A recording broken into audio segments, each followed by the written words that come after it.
Hello friends, welcome to Grewal tutorial. आज हम CTET का नेक्स्ट पार्ट करेंगे। इसके अंदर मैं आपको क्लास 6 की हिस्ट्री का 3rd चैप्टर कराऊंगी और इसका हमारा आज का टाइटल है from gathering to growing food, यानी कि फूड को इकट्ठा करने से लेकर और फूड को ग्रो करने तक किस तरीके से लोगों ने फूड को ग्रो किया और किस तरीके से फूड को जो है इकट्ठा करने के लिए किस किस चीज़ का इस्तेमाल किया।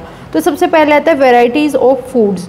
आज के टाइम में अगर हम देखें तो बहुत सारी ज़्यादा वेराइटीज़ हैं फूड की, खाने की। अगर हम बात करें जैसे हमारे फ्रूट्स हैं, वेजिटेबल्स हैं, ग्रेन, मिल्क, मीट, ये सारे जो चीज़ें हैं ये हमें प्लांट से मिलती हैं, यानी कि पौधे से मिलती हैं, एनिमल से मिलती है।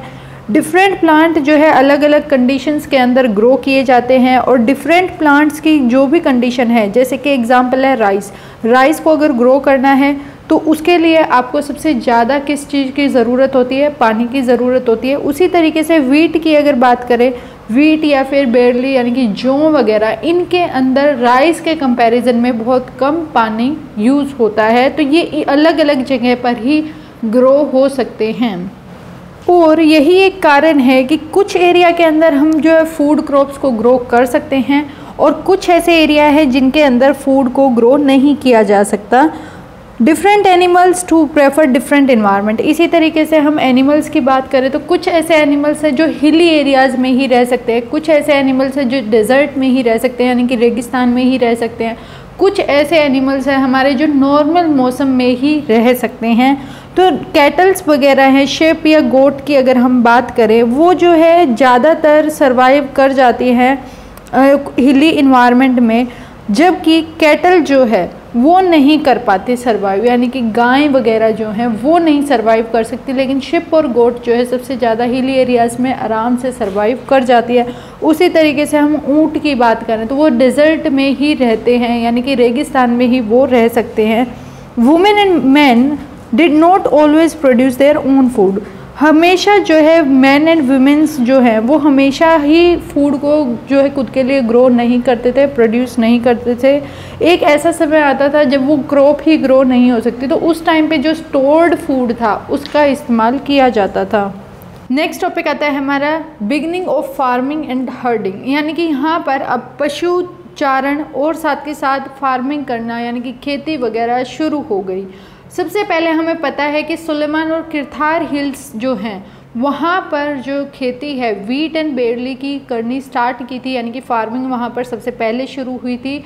और साथ के साथ विंध्या के अंदर हमने ये देखा था कि जो कि बिल्कुल सेंट्रल पॉइंट में है, या फिर ग्रोह जो हिल्स थे उनके अंदर भी चीज़ें खेती वगैरह जो है की जाने लगी थी, लेकिन विंध्या के अंदर सबसे पहले चावल की खेती की गई थी।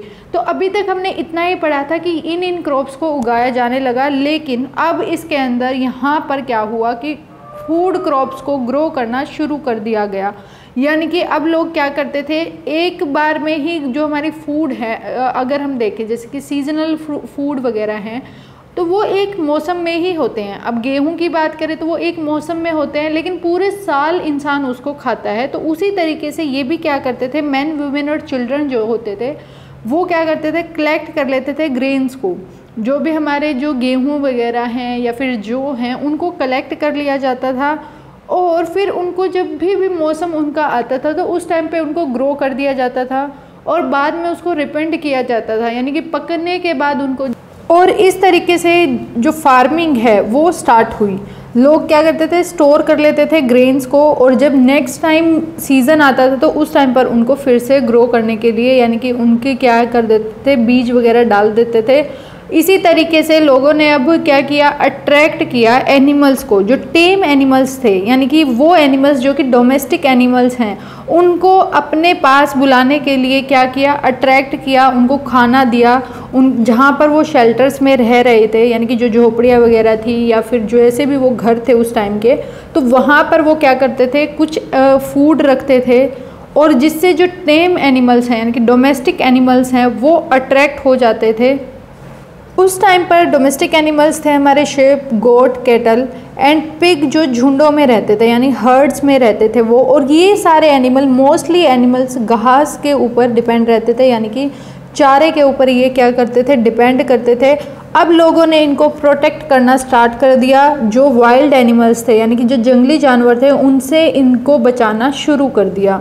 और इस तरीके से लोग जो है हर्डर्स बन गए यानी कि चरवाहा बन गए।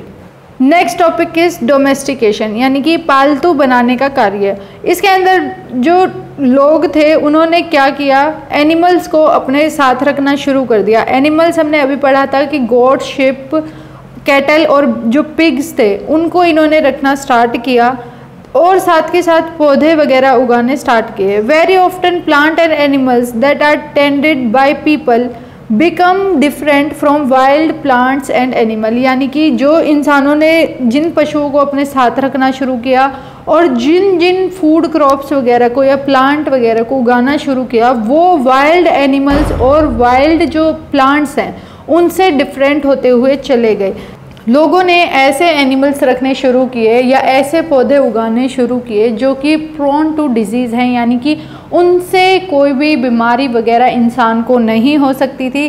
साथ के साथ इन्होंने ऐसे पौधों को उगाना शुरू किया जो कि हमें लार्ज ग्रेन दे, यानी कि ज़्यादा ग्रेन, लार्ज साइज़ ग्रेन, बड़े साइज़ के ग्रेन्स हों हमारे। साथ के साथ स्ट्रॉन्ग स्टॉक्स हों, यानी कि उनका जो तना है या स्टिक बोल सकते हैं हम, वो स्ट्रॉन्ग हो। Capable of bearing the weight of the Ripon grain, यानी ऐसे पौधों को ग्रो किया जो कि रिपन ग्रेन्स को संभाल कर उनका वेट जो है वो बेयर कर सके, यानी कि रिपन पका हुआ जो फल था उसको अपने ऊपर रख सके। ऐसे पौधों को उन्होंने क्या किया, ग्रो करना शुरू किया।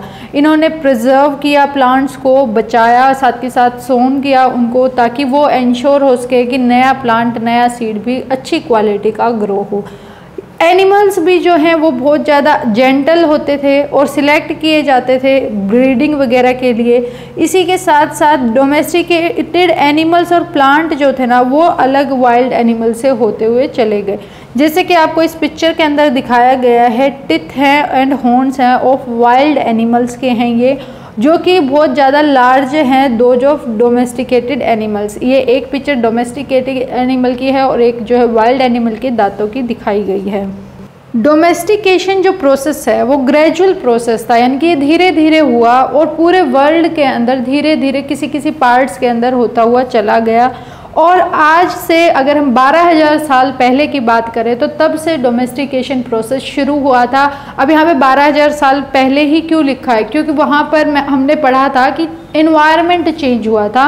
एनवायरनमेंट चेंज की वजह से जो हमारी ग्रास लैंड्स थी वो ग्रो होनी शुरू हो गई थी, तो इस वजह से लोगों ने डोमेस्टिकेशन भी स्टार्ट कर दिया था। साथ के साथ आज जो हम खाना खा रहे हैं वो रिज़ल्ट है इसी डोमेस्टिकेशन का, यानी कि यहीं से लोगों ने जो है सबसे पहले फूड ग्रोन करना शुरू किया, यानी कि ग्रेन वगैरह, वीट, बेरली, ये सारी चीज़ें यहीं से आई, शिप एंड गोट भी। तो आज का टॉपिक इतना ही। अगर कोई डाउट है कमेंट में ज़रूर पूछें।